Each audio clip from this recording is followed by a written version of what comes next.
Presidente, mais uma sessão polêmica, mais uma vez envolvendo o transporte coletivo.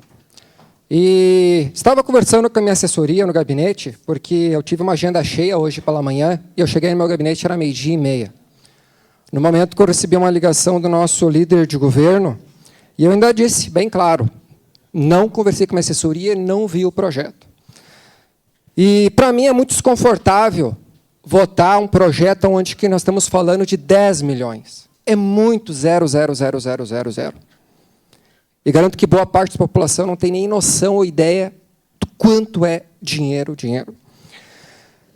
Em 2022, eu fui enfático e disse que, naquela época, eu votava para o subsídio e votei a favor.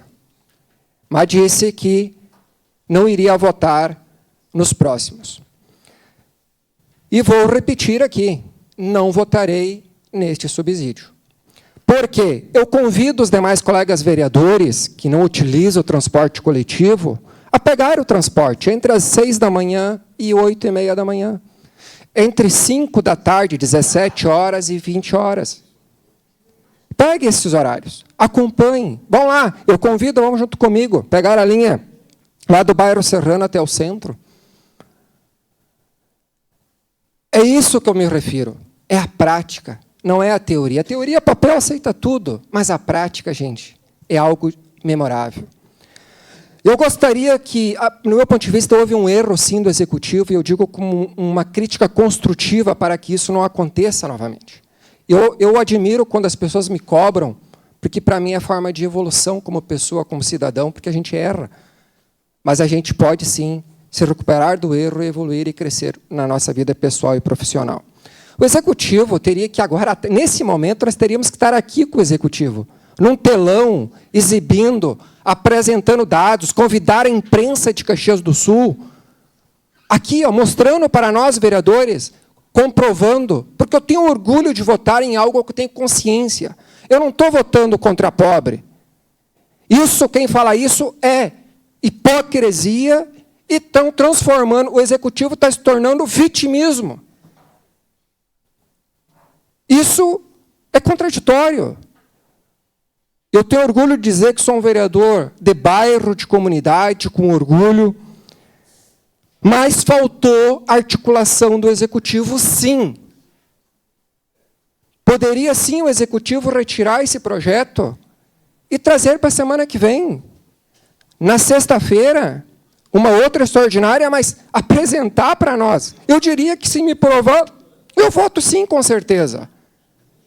Não é porque está lá no Jornal Pioneiro que eu vou chegar aqui e vão fazer mudar meu voto. Não. E, por coincidência, falo com todo respeito ao Jornal Pioneiro, mas vocês têm certeza que olharam corretamente a última sessão de 2022? Acho que não foi só 2 vereadores que falaram que não iriam mais votar em subsídio. Porque tinha mais que 2. É só observarem lá. Mas, encerrando a minha fala, eu tenho várias assim, considerações que o transporte coletivo ele tem que evoluir, sim. Tem que o Executivo pensar nos ônibus agora, que são os elétricos. Eu acho que esse sim nós estamos avançando em progresso, em evolução, porque há diversos atrasos nas linhas. Eu tenho várias indicações, porque no meu gabinete, todo e qualquer assunto a gente faz protocolo, indicação, porque palavras voam, escrita fica. Eu trabalho sempre com dados. E, de fato, mensalmente eu recebo diversas críticas. E eu sou, de fato, um usuário do transporte coletivo, não diariamente, mas uma vez ou 2 a cada mês eu uso o transporte coletivo, pego o Salgado Filho, pego o Serrano, e quando eu entro no ônibus, por coincidência, sou cobrado. Ah, vereador, olha aqui, ó, tá vendo? Ó. Muitos daqueles ônibus tudo fechado lá, é um mamonteiro, um em cima do outro. Então, acho que não precisa me alongar muito, acho que está aí bem sucinto e resumido, mas Executivo, reflexão, acho que dá tempo, sim, acho que para retirar esse projeto, ter uma discussão e a semana que vem a gente poder votar ele novamente. Obrigado. Obrigado.